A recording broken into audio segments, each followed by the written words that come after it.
Hey everyone, in today's video, I'm going to show you how to add a ruler in Canva. Whether you're designing a presentation, a poster, or maybe just a quick social media graphic, rulers can really help keep everything precise and aligned. And honestly, once you know where to find the setting, it's super easy. So first things first, open up your Canva account and go into the design you're working on. Quick heads up, this only works on the desktop version of Canva, not the mobile app, so make sure you're on your computer before we get started.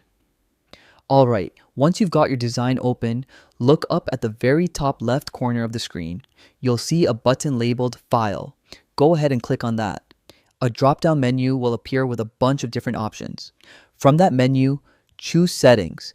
This will open up a panel with options that control the way your design workspace looks. And here's the key part. Find the option that says Show Rulers and Guides. You'll notice it has a little checkbox next to it. Click the box, and just like that, rulers will pop up along the top and left edges of your canvas. These rulers let you align objects, create symmetry, and keep spacing consistent across your design. It works pretty much the same way a physical ruler would if you were laying things out by hand, but much quicker. Now, quick tip.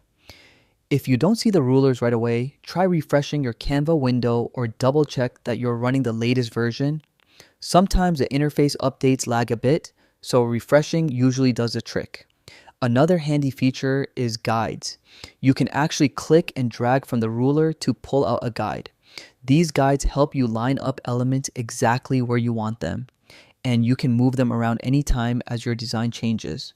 And if at any point you want to hide the rulers, just go back into the settings and uncheck that same box.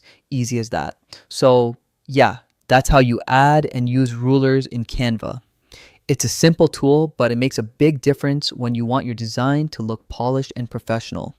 Thanks for watching, and I'll catch you in the next one.